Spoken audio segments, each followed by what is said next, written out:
श्री लक्ष्मी नारायणाय नमो नमः। श्री लक्ष्मी नारायण कृपा चैनल देखते रहिए। आध्यात्मिक चैनल है, यह आपको अवश्य कुछ ना कुछ ज्ञान मिलेगा। हरिओम। आज हम बात करेंगे कृष्ण सुदामा के, उसके मैत्री की, उसकी दोस्ती की। भगवान क्यों दौड़ते हुए सुदामा से मिलने आए?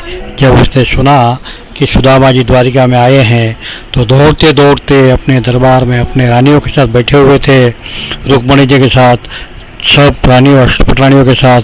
तो दौड़ते हुए भागते हुए क्यों आए, उसके पीछे का क्या कारण है? आज हमें कुछ तलाशी में इस तरह का कुछ पता चला है जो आपको बता रहे हैं। बहुत ही खूबसूरत है, सुनिएगा। इसका कोई आधिकारिक शास्त्रों में उल्लेख नहीं है, लेकिन हमें लग रहा है कि जानना जरूरी आवश्यक भी है, ताकि दूसरों को पता चले कि हम दूसरे का हिस्सा का चना खाते हैं तो क्या होता है। कभी भी दूसरे का हिस्सा का मत खाइए, वो दरिद्र आती है, पीढ़ी दर पीढ़ी चली जाती है। फिर इसके लिए आप सुनिएगा, जरूर सुनिएगा कृष्ण सुदामा की चरित्र कथा। जब भगवान को पता चला कि सुदामा उसके मित्र थे और द्वारिका में आए हैं तो दौड़े दौड़े चले। दौड़े दौड़े क्यों चले, उसके पीछे का राज क्या है, उसको हम जानते हैं आज। चना इसमें महत्व की भूमिका में है, क्योंकि चना सुदामा जानते थे, ब्राह्मण गरीब थे, लेकिन उसको ब्रह्म ज्ञान प्राप्त था कि अगर चना कृष्ण ने खाया तो क्या होने वाला है। तो चना के बारे में, कृष्ण को छोड़कर चना कैसे खा सकते हैं, सुदामा को छोड़कर चना कैसे खा सकते हैं, इसके पीछे भी कथा जरूर सुनिएगा। एक दिन की बात है, एक ब्राह्मण विद्वान माझी, काफ़ी 70-80 के करीब के थे, वो भिक्षा मांगकर गुरुवान चल रहे थे। ब्राह्मण थे, भिक्षा मांगकर अपना कुटुंब में तो कुछ नहीं था, लेकिन बोल सकते तो अच्छा लगता है, निर्वाह कर रहे थे। तो उस टाइम पे 2-3 दिन जब कुछ मिला नहीं था, तो आज उसको कुछ चने मिले, 2 मुट्ठी चने मिले। शाम का समय हो गया था, घर पे गए तो 2 मुट्ठी चने उसने कपड़े में बांध के रख दिए। हे वासुदेव, सुबह में आपको भगवान को यानी कि वासुदेव को चना खिला के वो खाएंगे। वो हिसाब से मन में खाने के शौक की आ रही हुई थी, थक गई थी, तो रात के थके हुए थे, रात को ताबड़तोड़ उसको जल्दी से नींद आ गई। और उसी समय वो वहाँ एक चोर आ गया। चोर को लगा इसमें कुछ सोना मोहर है, तो चोर ने वो पुटली थी गठरी, तो उसको उठा के दौड़ा। तो उतने में उसकी जो मौजूद थी, मौजूद दोषी माँ, उसकी नींद खुल गई। तो उसने चिल्लाया, चोर चोर, मेरे मेरे मेरे मेरे चना लेके भागे, मेरे खाने का सामान लेके भागे। तो चोर को लगा सामने पीछे कोई आ रहा है, तो जाते जाते भागते दौड़ते दौड़ते बाजू में शांतिपड़ी ऋषि का आश्रम था, वहाँ पर अंदर चला गया। वो वहाँ छुप गया। तो वहाँ पर कुछ आहट हुई, तो गुरु पत्नी ने सोचा कि शायद आश्रम में कोई आया है, तो बाहर देखने आए। तो चोर को लगा मुझे देख लिया है, चोर चना वहाँ छोड़कर ही भाग गया। वहाँ पर जो बूढ़े माजी थे, उसके मुंह से उद्गार निकल के श्राप निकल गया, मुझे दिनहीन अशय का चना जो कोई खाएगा वह दरिद्र हो जाएगा। उसने श्राप दिया, निकल गया, उद्गार निकल गए कि मुझ दिनहीन अशय का चना जो भी कोई खाएगा वो दरिद्र हो जाएगा। इस तरह से उसके मुंह से निकल गया और हाथ लगे वो सोच में पड़ गई। और आगे गुरुपत्नी ने सोचा कोई है ही नहीं, चलो सो जाते हैं। तो गुरुपत्नी सुबह में गार्डन बगीचे का साफ सफाई करते हुए माऊजी को, गुरुपत्नी को चना की पोटली मिली। देखते हैं तो उसमें कुछ चना था। तो सुबह में ही सुदामा कृष्ण भगवान दोनों जंगल में जा रहे थे लकड़ी काटने के लिए, तो उनको दिया कि दोनों हिस्से में खा लेना।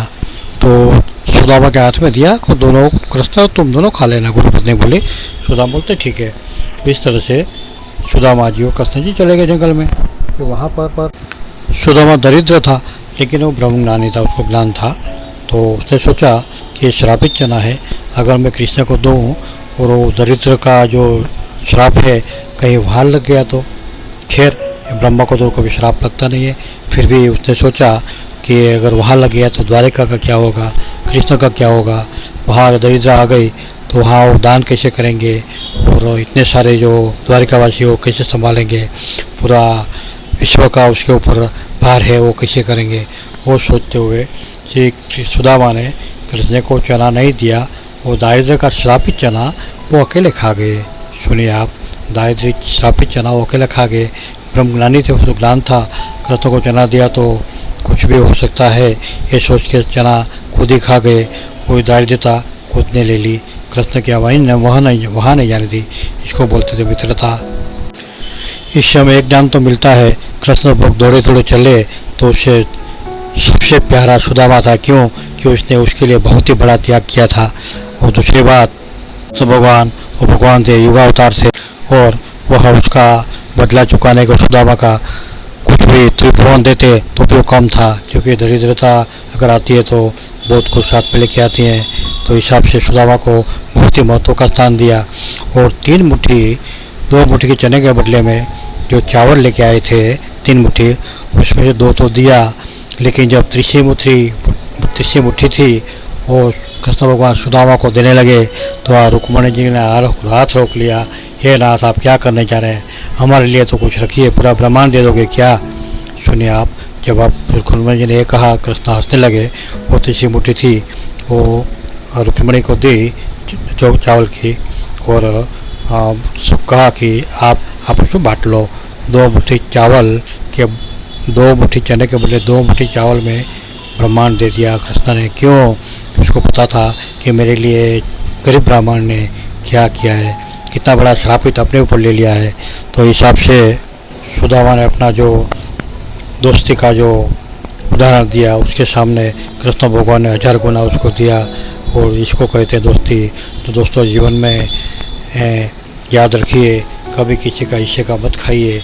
2 मुट्ठी चावल में जब इतना होता है तो सोचिए, जैसा बहुत सारा जिसने ले लिया हो उसका क्या होगा, वो भगवान ही जाने, उसका कर्म जाने। तो मेरी आपसे गुजारिश है, कभी भी ज़िंदगी में किसी का छीनिए मत, खाइए मत, उसका हक्का दीजिए। जैसे कि कृष्ण भगवान ने सुदामा को बदले में कितना गुना दिया, आप सोच सकते हैं। तो हिसाब से जिसने खाया होगा वो भी सोच रहा होगा ना, उसके मुँह से कुछ तो श्राप निकला होगा। जिसका खाया होगा उसके मुँह से खाने वाला तो खुश रहेगा, लेकिन जिसका गया होगा उसके मुँह से कुछ तो निकला होगा, उसके बच्चे से मुख से क्या क्या निकला होगा पता नहीं क्या होगा। लेकिन ज़रूर है कि आप किसी का भी गलत मत खाइए, हो सके तो दीजिए ज़रूर, क्योंकि इसमें सबकी भलाई है और आने वाली पीढ़ी है वो उसको बहुत ही सुख और पीढ़ी दर पीढ़ी सुखी होती है।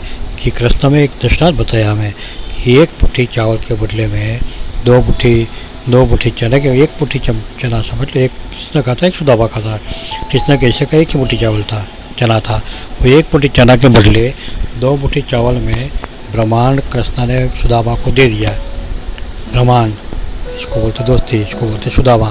सुदामा ने अगर वो चना कृष्ण को खिलाया होता अपना हिस्से का, जो हिस्से में था वो, तो शायद उसको डर था। भगवान तो है, उसको तो कुछ होता नहीं, फिर भी श्रापित चना था, हो सकता है कुछ हो जाए।